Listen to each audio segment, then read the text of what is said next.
TV ടിപ്സിൻ്റെ മറ്റൊരു എപ്പിസോഡിലേക്ക് എല്ലാവർക്കും സ്വാഗതം. ഇന്ന് നമ്മളിവിടെ ചർച്ച ചെയ്യാൻ പോകുന്നത് എന്താണ് ഡാറ്റ വാലിഡേഷൻ എന്നതിനെക്കുറിച്ചാണ്. ഡാറ്റ വാലിഡേഷൻ ഡാറ്റ എൻട്രി ഈസിയാക്കുന്നതിന് എക്സൽ പ്രൊവൈഡ് ചെയ്യുന്ന ഒരു ടൂളാണ്. നമുക്ക് നേരെ വീഡിയോയിലേക്ക് കിടക്കാം. എക്സൽ ഷീറ്റിൽ ഞാൻ ഈ സെലക്ട് ചെയ്തിരിക്കുന്ന ഭാഗത്ത് എനിക്ക് 1 മുതൽ 5 വരെയുള്ള സംഖ്യകൾ മാത്രം എൻ്റർ ചെയ്യണം. അതിനായി ഡാറ്റയിൽ പോവുക, ഡാറ്റ വാലിഡേഷൻ സെലക്ട് ചെയ്യുക, ഹോൾ നമ്പർ സെലക്ട് ചെയ്യുക, ഡാറ്റ ബിറ്റ്വീൻ സെലക്ട് ചെയ്യുക. കാര്യം എനിക്ക് 1 മുതൽ 5 വരെയുള്ള സംഖ്യയാണ് സെലക്ട് ചെയ്യേണ്ടത്, അതുകൊണ്ട് ബിറ്റ്വീൻ സെലക്ട് ചെയ്തു. മിനിമം ഏതാണെന്ന് സെലക്ട് ചെയ്യുക. ഞാനിവിടെ 1 സെലക്ട് ചെയ്തു, കാര്യം 1 മുതൽ 5 വരെയാണല്ലോ എനിക്ക് എൻ്റർ ചെയ്യേണ്ടത്. മാക്സിമം ഞാനിവിടെ 5 സെലക്ട് ചെയ്തു. അതിനുശേഷം ഓക്കെ ക്ലിക്ക് ചെയ്യുക. അതിനുശേഷം 1 അക്സെപ്റ്റ് ചെയ്യുന്നു, 2 അക്സെപ്റ്റ് ചെയ്യുന്നു, 3 അക്സെപ്റ്റ് ചെയ്യുന്നു, 4 അക്സെപ്റ്റ് ചെയ്യുന്നു, 5 അക്സെപ്റ്റ് ചെയ്യുന്നു. എന്നാൽ 6 അക്സെപ്റ്റ് ചെയ്യില്ല. കാര്യം ഞാൻ 1 മുതൽ 5 വരെയാണ് കൊടുത്തിരുന്നത്. 5 അക്സെപ്റ്റ് ചെയ്തു. ഈ ഡാറ്റയ്ക്ക് പുറത്ത് ഞാൻ എൻ്റർ ചെയ്ത് കഴിഞ്ഞാൽ അത് അക്സെപ്റ്റ് ചെയ്യും. കാര്യം അവിടെ ഞാൻ ഡാറ്റ വാലിഡേഷൻ അപ്ലൈ ചെയ്തിട്ടില്ല. ഈ 10 ഉള്ളിൽ കൊടുത്തു കഴിഞ്ഞാൽ അക്സെപ്റ്റ് ചെയ്യില്ല.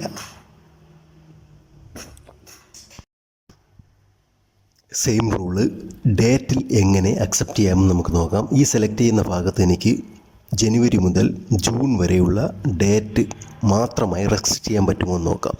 ഇവിടെ ഞാൻ അലോയിൽ ഡേറ്റ് സെലക്ട് ചെയ്യുന്നു, ഡേറ്റയിൽ ബിറ്റ്വീൻ സെലക്ട് ചെയ്യുന്നു.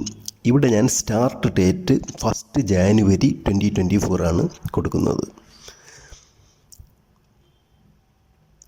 എൻഡ് ഡേറ്റ് 30th ജൂൺ 2024 കൊടുക്കുന്നു. അപ്പോൾ എനിക്ക് ജനുവരി 1നും 30th ജൂണിനും ഇടയ്ക്കുള്ള ഡേറ്റ് മാത്രമേ ഈ കോളത്തിൽ എൻ്റർ ചെയ്യാൻ പറ്റുകയുള്ളൂ. ഓക്കെ കൊടുക്കുക. ഇനി നമുക്ക് പരീക്ഷിച്ച് നോക്കാം.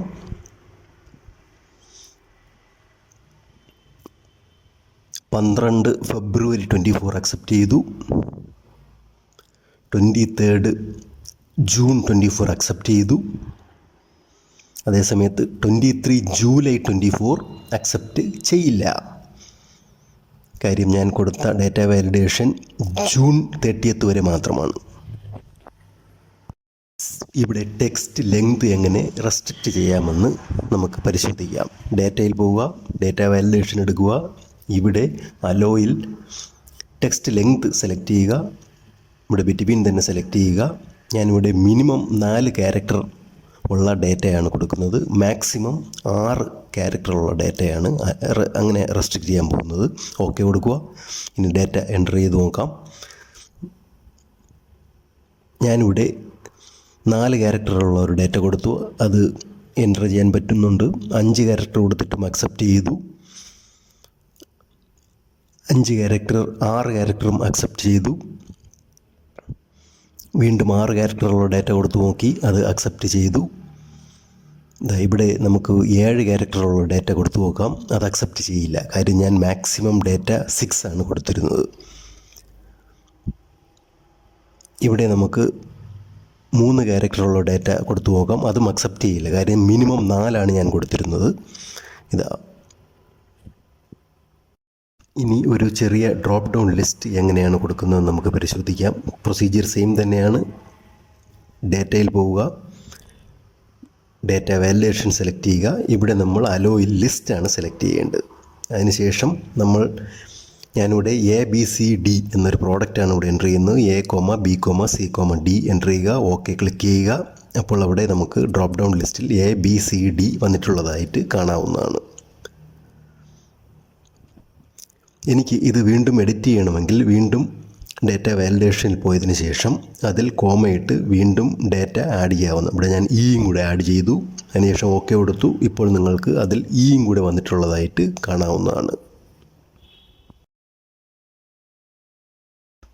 ഇനി നിങ്ങൾ എൻ്റർ ചെയ്യാൻ ഉദ്ദേശിക്കുന്ന ഡ്രോപ്പ് ഡൗൺ ലിസ്റ്റ് വളരെ നീണ്ട ഒരു ലിസ്റ്റാണെങ്കിൽ എങ്ങനെയാണ് ആഡ് ചെയ്യുന്നതെന്ന് നോക്കാം.